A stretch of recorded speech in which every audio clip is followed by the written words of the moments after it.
हाँ, तो ये तो अपेक्षित था ही कि रिपोर्ट आएगी सामने। अब रिपोर्ट आने के बाद कौन कितनी उस पर विपक्ष राजनीति करता है, अब ये देखना होगा। और बार बार हम इस बात को कह रहे हैं कि भाई इससे केंद्र सरकार का क्या लेना देना है। एसआईआर से आएगी, आपको कोई शिकायत होगी, कुछ अच्छा लगेगा, अच्छा भी चुनाव आयोग के सर, शिकायत होगी तो भी चुनाव आयोग के सर।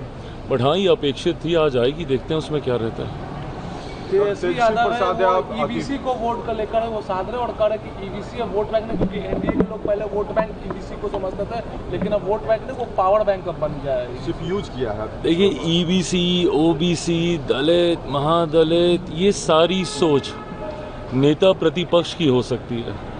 मैंने आज तक कभी किसी बिहारी को ना ईबीसी समझा, ना ओबीसी समझा, ना दलित समझा, ना महादलित समझा, ना अगड़ा समझा, ना पिछड़ा समझा, ना हिंदू समझा, ना मुस्लिम समझा।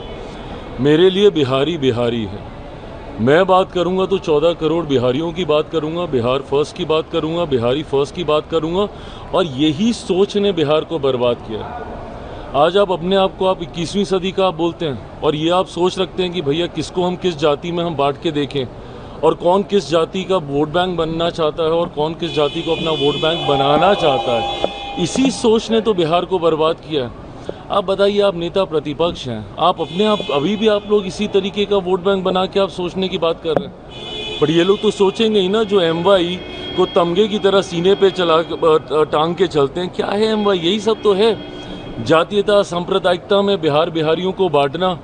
भाई, हम भी एमवाई की बात करते हैं, बट हमारे एमवाई में महिला हैं जो कि देश दुनिया की आधी आबादी हैं। हमारे वाई में युवा हैं जो कि देश की, हमारे बिहार की सबसे बड़ी आबादी है। ऐसे में जब ऐसे लोग भी और यंगस्टर्स से भी अगर हम लोग यही उम्मीद करें कि भैया वो भी जाति में बांटकर वोट बैंक की बात करेंगे, तो पिछले 50 साल जैसे बिहार के गए, अगले 50 साल फिर ऐसे ही जाएंगे। अगली पीढ़ी फिर ऐसे ही जातियों और धर्म में बंटकर बर्बाद होने का काम करेगी।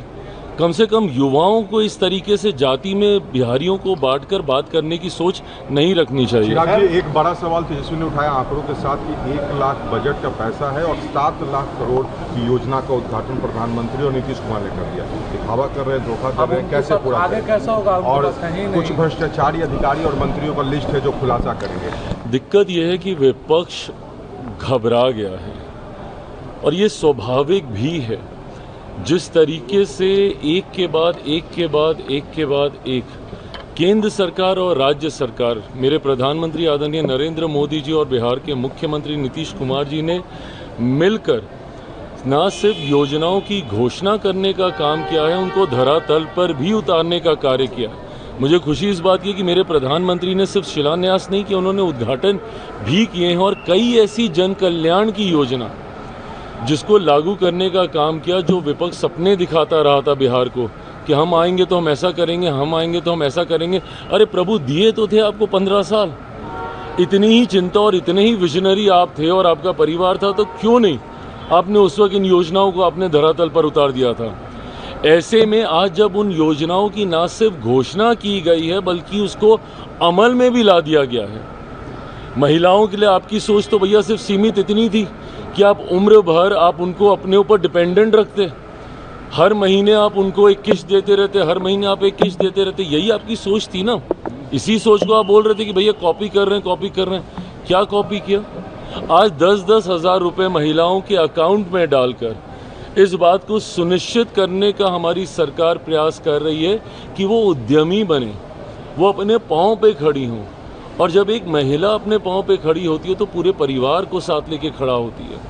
तो ऐसे में जिन महिलाओं के अकाउंट में गए हैं 10,000 रुपये, वो इसलिए नहीं गए कि भैया आज दिए हैं फिर तुमको दे देंगे, फिर तुमको दे देंगे। नहीं, आप एक प्रोजेक्ट तैयार कीजिए। आप जिस भी व्यवसाय में आप जाना चाहती हैं, आप उसके लिए आप कार्य कीजिए, इनिशियल रिपोर्ट सबमिट कीजिए, और उसके बाद 2 लाख रुपए की और राशि आपको दी जाएगी ताकि आप उसको पूरी तरीके से आप स्थापित कर सकें। ये विकास की सोच है। ये कैसे एक परिवार को आत्मनिर्भर बनाया जा सके, उस दिशा में उठाया गया कदम है।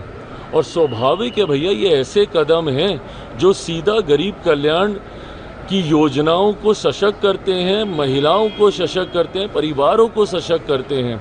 ऐसे में आपको स्वाभाविक है चुभना ये सारी बातें, क्योंकि आपने तो सपने में भी नहीं सोचा था कि ऐसी योजना भी आ सकती ये है। एक सवाल और है, पीके ने एक बड़ा आरोप लगाया है उप मुख्यमंत्री प्रशांत किशोर सम्राट चौधरी पर, और उन्होंने कहा कि शिल्पी गौतम हत्याकांड में वो भी आरोपी है। डिप्टी सीएम पर एक बड़ा भ्रष्टाचार और वो हत्या का डिप्टी सीएम पे एक बड़ा देखिए, प्रशांत जी एक के बाद एक के बाद एक के बाद एक कई आरोप पे आरोप लगा रहे हैं। ये सही मायनों में कुछ तथ्यों के साथ वो जानकारी साझा कर रहे हैं या सिर्फ आरोप लगा रहे हैं। मैं मानता हूं कि ये तमाम बातें जांच का विषय हैं। ऐसी राजनीति एक बार हम लोगों ने दिल्ली में भी देखी थी, जब दिल्ली में भी एक मुख्यमंत्री बनने से पहले आम आदमी पार्टी के एक नेता आए थे और आरोपों की सूची उन्होंने लगा दी थी, और उसके बाद जब उनके पास वक्त आया कि उस सूची पे वो कुछ कार्रवाई कर सके तो उन्होंने एकदम खामोशी साध ली थी। मुझे नहीं पता किन तथ्यों के साथ प्रशांत जी इन बातों को सामने रख रहे हैं। मैं मानता हूं कि जिन जिन के ऊपर आरोप लगाए गए हैं वो पूरी तरीके से सक्षम हैं अपना पक्ष रखने के लिए।